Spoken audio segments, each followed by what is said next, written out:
Welcome, ladies and gentlemen, Gungans and droids across our beloved Empire. Hey, it's great to be in the Empire today, and welcome to your monthly speculation review. And on top of that, we got confirmation that we're getting 5 new characters, or I should say things, characters or ships coming to Star Wars Galaxy Heroes. I think we might have a hunch where we might be going, but kind of like the Inquisitors, very much so. We could be thrown off the path of righteousness.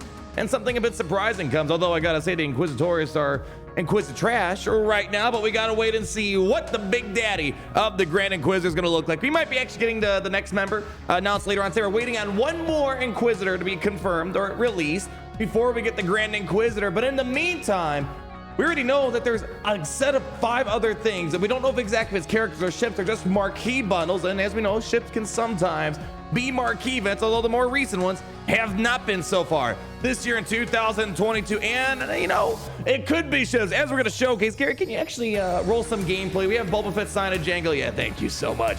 We got the April calendar. Grand Arena just finished. In case you're wondering, 5v5 Grand Arena is coming back around for April 3v3. It's still a thing.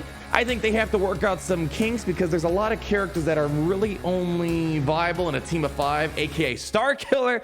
And if Star Killer is not viable in Grand Arena 3v3, that would kind of defeat the purpose of investing a lot of resources into him, because without the Omicron, not that much of a hot topic, because he needs 5 characters of very specific things out there. Nonetheless, that's not why we're here.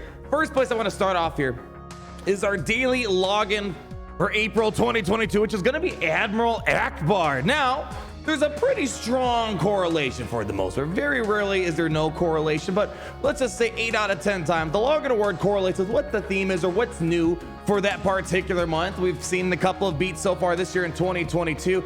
Admiral Akbar being the login award is kind of interesting because right now we know there's kind of this emphasis on ships. In case you missed it, Kyber players are going to start requiring 3 fleets on defense, which means you need at least 3 on offense, and really there's only 7 fleets in total. So if you drop more than 1 battle, you're kind of screwed. You're not getting through ships. That's the contrast we broke down last week. Feel free to check it out. Gary's going to put a card in the top right hand corner here. So I kind of want to start this part out with the topic of Admiral Akbar, but let's actually show this first. So SWGH events, the big data miners that are this is kind of your unofficial road ahead. I don't know why they don't include stuff like this in the road ahead to maybe get people excited or give us some more intel, because let's be fair, the road ahead kind of got a lot of its steam stolen at the Mace Windu announced before, the Razor Crest being farmable before, so really there wasn't much new in the road ahead, considering they kind of spilt the beans on a lot of stuff. But seeing 5 new marquees coming, I know it says character bundle. You got character bundle 31, 32, 33, 34, 35. That just means they're marquees. More often than not, they're usually characters, but sometimes they can be ships, as you've seen in time past here. So it's a bit odd that they didn't take the moment of the road ahead. If there are 5 characters coming soon to Galaxy Heroes, maybe it would have been cool to get a little bit of a thematic, situation where Galaxy of Heroes is heading. So I want to start off first with what it could possibly be. I do think there might be a chance we might be getting some Boba Fett sign of Django things, or Mandalorian Season 3, which, let's be honest, that's kind of a crossover. Well, Book of Boba Fett was kind of unofficially Mandalorian Season 2.5. Let's just say that. But nonetheless, I want to start off here with ships. We got to start liking it, whether you like it or not. We got to start adapting or dying, as we like to say around here. And Admiral Akbar being the login award, we've seen a lot of ships here. Interceptor, I mean, it was kind of a bit, I'm a little disappointed because it wasn't a working ship, but now they patched it, they fixed it. TIE Interceptor's really solid, very good at sniping banners on defense, great for taking out pretty much everything short of the Executor. Finalizers, TIE Enchilada, beautiful free-to-play accessible ship that's doing fantastic stuff up against the Executors out there, and we're wondering if Siege is going to be nerfing that. Radis Bomber, a bit bleh right now, but who knows? With the new Kyber changes for ships, we might have to have more importance on it. But Admiral Akbar being the login award, 5 new marquees coming. There's still a lot of Rebel ships potentially lingering out there. I believe we got a B-Wing right back there. We have some A-Wings. We got a grand majority of the other things like X-Wings, for example. We got the Y-Wing, of course, which is the more recent addition back in 2020. That was important for keeping the Rebel movement alive. There might be an argument to be made that they could definitely use one more ship to bolster. I think there's also V-Wings. So there's a couple of other fleets out there. I think A-Wings and B-Wings are probably the more commonly known ones that we don't have. And of course, Luke's X-Wing, but by no means do I expect that to be a marquee character or marquee event type of thing. I would think Luke's X-Wing would be a bigger deal than that. I digress nonetheless. Very good chance that before we get into this next segment, we could be looking at new ships right around the corner. It just seems to be a nice blend of, we know new things are coming, as we just saw from SWH events. We know Admiral Akbar's a Logador that has a correlation with what the theme of the month is going to be. And we know that ships is getting more important whether you like it or not. So I think I want to start off there because I think that could be highly likely. And keep in mind, we just had a Conquest ship unit for TIE Interceptor. We only have one more Conquest before people max it out, and usually by the third time the Conquest comes around, they announce the new thing. So I wouldn't be too surprised if they stick to this whole Conquest ship type of thing, because they know they need to release ships, especially now that they created a problem. They're creating a demand in fleets in Kyber.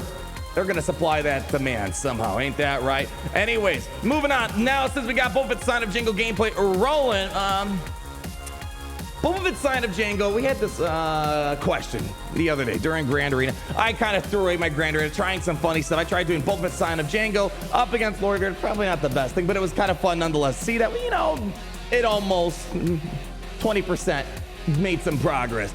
Boba Fett's Sign of Jango, and again, this might just be in the intention of the game going forward that we have to get used to, doesn't have much of an identity outside of territories. Inside of territories, I'm going to be nice and kind. It can be Galactic Legends if you care about that thing. Without territories being nearly as important as Grand Arena, I don't care nearly as much about it. I would like to get some use out of it, and the fact of the matter is, outside of territories, he does not feel like a Conquest, you know, like the Interceptor, Razor Crest, Ahsoka, Maul. And this was kind of a speculation a while ago when we knew that there were more characters coming. It ended up being Inquisitors, but my suspicion is, since we know the next road ahead is coming in June 2022, we know that CG loves their Galactic Legends. They're moneymakers in Galaxy of Heroes.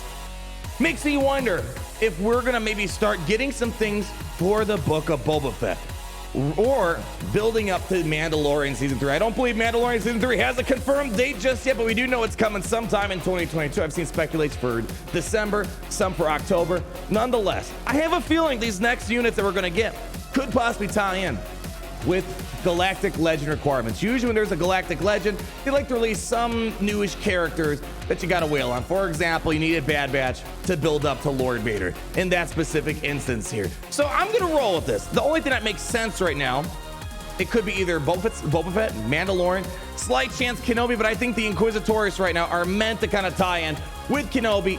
Rarely ever do we get new characters before a show releases. So I don't know if we're gonna see Reva. I don't know what other characters are gonna be shown inside of Kenobi, but usually the history of Galaxy is very rarely do we get new characters that we haven't seen yet before the release. We've seen it once or twice, maybe with the Sith Trooper from Rise of Skywalker. We got that before the movie came out. We saw it in the trailer, and that was pretty good. So very rarely does it happen. Usually it's post. So for example, we got the Phoenix a little after the Phoenix TV show started. We got the Bad Batch a little after season 7 of the Clone Wars. They did time it with the Bad Batch TV show, but they already kind of had some indication of what the Bad Batch were. So my guess is might be topping on top of what's going on in Boba Fett and the Mandalorian world. So here's a couple of examples that are kind of no-brainers. There might be some other ones that's on your guys' mind. Let's go ahead and put it on the screen here for you guys to get some ideas. I want to see Tuskens. I want to see some love happen for these guys. This is the first time where Tuskens, you know, it must be nice when you're put into a different type of light inside of galaxies. And, you know, maybe not all Tuskens are bad, is the moral of the story. I love the rich culture that they showed the Tuskens. How Tatooine, what it was before, the problems, the grind, the issues that the Tuskens had to work through, persevere, adapt or die over the many years of their tribe. I obviously there's a lot that we saw. Obviously we had like the clan leader right here. I don't know exactly what the title of the lady was, but man, she was kicking some serious booty out there. I would be surprised if we never get any sort of Tusken love, especially after the Tusken hype from the Book of Boba Fett. It would be cool maybe seeing Boba Fett's Sign of Jango. Maybe this might be where he gets more of a team identity outside of territories, or maybe he's all right with the Tuskens, forms a B team in Grand Arena. I wouldn't be mad at that. Of course, I like my characters to be great in everything, but if you wanted to be S tier in territories, okay, make him B tier inside of Grand Arena. That would be kind of nice. Tusken synergy, bake it in, add a Tusken tag. I mean, he was kind of, to be fair, the Boba Fett we currently have in the game was based off of Mandalorian Season 2. The Boba Fett that we saw in the Book of Boba Fett, that's a bit of a different character. So this character that we see in game, not quite the same one that we saw in Book of Boba Fett. So maybe hard to say, but to be fair, at this point in time, he was already kind of indoctrinated, brought in as one of the Tusken tribes. So at this point, he's not the big kahuna that we're used to seeing inside of Galaxy Heroes. But anyways, some other things to point out here that we might possibly be seeing around the corner here. Let's take a look at this. How about, obviously, the Black Chrysanthemum? Kind of the big character announcement inside the Book of Boba that people were freaking out over. It would be great to see the Wookiees get a little bit better. I'd love to see the Wookiees get a little bit more love. But again, building on top of the Boba Fett sign of Jango identity that I feel like he's really lacking inside the game. Could be a solid tank for the most part if they brought him in the Galaxy of Heroes. And of course, everyone's favorite thing that they possibly want in Galaxy of Heroes, Vespas. Obviously, when we saw the Vespas roll up, man, you were just filled with intimidation, filled with fear, filled with, I'm not going to screw with these guys. No, probably the worst thing about the Book of Boba Fett TV show, but you know what? I can see them adding at least one Vespa ganger inside of the game. I don't know, maybe for the memes it would be funny and seeing their relic icon be a Vespa. I don't want to go too much into it. And of course, we got some other things like, for example, Cobb Vanth, the Vanth refrigeration. Hopefully you guys understand the reference to that joke, and I don't think it's much of a spoiler now. We're a couple months past the Book of Boba Fett. Seems like this guy's got a bigger future. Sometime down the road, whether it's Mandalorian, Book of Boba Fett Season 2, whatever it might be, I would love to see this guy. I actually liked his appearance in Mandalorian, and I liked seeing him back again in Book of Boba Fett. Just that old Western spaghetti type of gunslinger that's trying to defend the honor of his town. Would be really cool to see him. Point being is there's a lot of different characters that they could be bringing in. And I guess at the other end of the spectrum, I'm just a little confused why CG didn't want to hype up their road ahead a bit more. We see these are coming in. Looks like shortly after these whole Inquisitors come in, the Grand Inquisitor, this last member, which I'm guessing's fifth brother. Or again, it could be Kenobi TV show tied. Remember, there's a new Inquisitor inside the Kenobi movie, or the TV show, that is Reva. So who knows? Maybe this is one of those situations where CG got a lot of early access to the Kenobi TV show, and they might have a lot of characters baked up for that release to kind of capitalize, hence the capital games, on the success, hopeful success of the Kenobi TV show. So I'd love to hear what you guys think. Leave that like, comment down below. Are you team Book of Boba Fett? Are you team Mandalorian Season 3? Are you team Kenobi, or are you thinking we're going to get some ships to start making this 3-fleet defense make a lot more sense inside of Kyber? As always, it's always fantastic to see you guys. Leave that like, comment down below, subscribe so you're not missing a thing, and the most important thing is always remember that it's great to be in the Empire today.